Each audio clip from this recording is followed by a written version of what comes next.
السلام علیکم جی، کیسے ہیں آپ سب لوگ؟ اچھا جی، ویسے تو اکثر لوگ کہتے ہیں کہ جب بھی خواتین کے رائٹس کے بارے میں بات کی جاتی ہے تو اس کو فیمنزم بولتے ہیں۔ یہ وہ خواتین بولتی ہیں جو جن کو مطلب اسلام کا نہیں پتہ، مذہب کا نہیں پتہ اور ایسی سب باتیں ہوتی ہیں ان خواتین پہ جو اپنے رائٹس کے بارے میں بات کرتی ہیں۔ میں اکثر ایسی ویڈیوز ریکارڈ کرتی ہوں کیونکہ ہمارے معاشرے میں یہ بہت بڑی چیز دیکھی جاتی ہے، بہت مین چیز دیکھی جاتی ہے، جہاں پر یہ بولا جاتا ہے کہ ہماری سوسائٹی، ہم لوگ کسی باہر کے ملک میں نہیں رہتے اور اس ملک میں جو ہے عورتوں اور مردوں میں ایکویلٹی نہیں ہے۔ ہمیشہ جو ہے مرد میل جو ہے وہ سب کچھ کر سکتے ہیں، ان کو ہر ایک طرح کا رائٹ ہے، لیکن خواتین جو ہے ہر طرح سے وہ ریزسٹ کرتی ہیں، رک جاتی ہیں، اپنی زندگی نہیں جی پاتی۔ اور جن عورتوں کی مطلب ایک تو پوری زندگی ان کے گھر پہ اکثر جو ہے یہی بات کی جاتی ہے کہ نہیں، لڑکی ہے تو لڑکی کا مقصد یہی ہے کہ اس کی شادی کرنا لوگ سمجھتے ہیں کہ جی مین بات ہے۔ یہاں پر ہمارے معاشرے میں بڑی ساری یہ بڑی عام بات سمجھی جاتی ہے اور وہاں پر عورتوں کو باہر نہیں نکلنے دیا جاتا۔ یہ نہیں بتایا جاتا کہ تمہاری اپنی سیلف کتنی ضروری ہے، تمہاری اپنی ذات کتنی ضروری ہے، تم خود اپنے لیے کتنی ضروری ہو، یہ نہیں بتایا جاتا۔ اور ہمیشہ جو ہے سیکریفائز، کمپرومائز کرنے کے باوجود جو ہے ہمیشہ نیچے والا لیول جو ہے، ڈاؤن لیول خواتین کے لیے رکھا جاتا ہے، فیمیل کے لیے رکھا جاتا ہے۔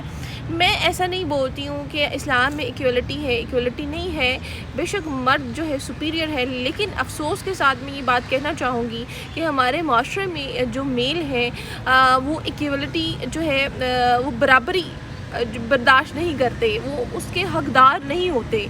مرد کیونکہ اس کے حقدار نہیں ہوتے، اس وجہ سے ہی زیادہ ڈاؤن ہوتی ہیں۔ حالانکہ مرد کو چاہیے کہ اگر عورت کو نچلا درجہ دیا ہے تو وہ بچوں پہ، عورتوں پہ تھوڑا رحم کرے، محبت اور شفقت سے پیش آئے۔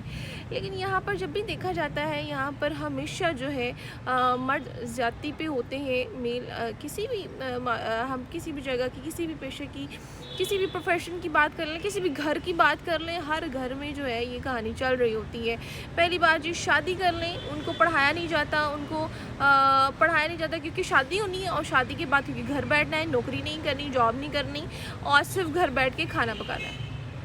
ایک تو بہت زیادہ یہ مین چیز رکھی جاتی ہے۔ اور اگر عورت پڑھ لکھ جاتی ہے، کوئی ایک ڈگری حاصل کر لیتی ہے اور اس کے بعد جب بھی اس کی شادی کی جاتی ہے تو ان لوگوں کی یہ ایک ارریلیونٹ سی ڈیمانڈ ہوتی ہے کہ لڑکی جو ہے گھر بیٹھ جائے، اور جو اتنی سیٹیں جا رہی ہیں، اتنی اچھے جو ڈاکٹریاں کر رہی ہیں عورتیں، لڑکیاں جو الگ الگ پیشے میں جو آ رہی ہیں، ان کو اس طرح سے سوسائٹی میں ورک نہیں کرنے دیتے اور بڑی زیادہ ریسٹرکشنز آ جاتی ہیں۔ تو یہ میں ان لوگوں کے لیے میسج کہ اپنی بہن بیٹیوں کے لیے خدا را اچھا سوچا کریں، ان کو ایٹ لیسٹ جو ہے تعلیم دلوائیں اور ایک ایسا مقام دلوائیں جہاں پر اس عورت کو کبھی بھی کسی کے آگے جھکنا نہ پڑے سوائے اللہ کے۔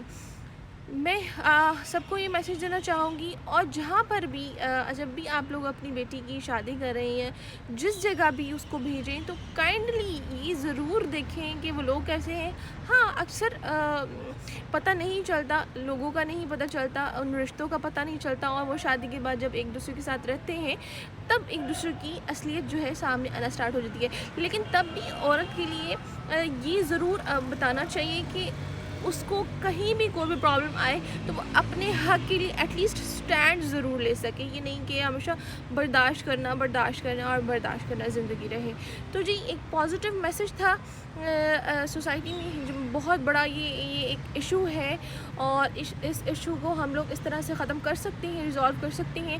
اپنی بیٹی کو پڑھائیں لکھائیں اور پڑھے لکھے کے ساتھ اس کی شادی کریں۔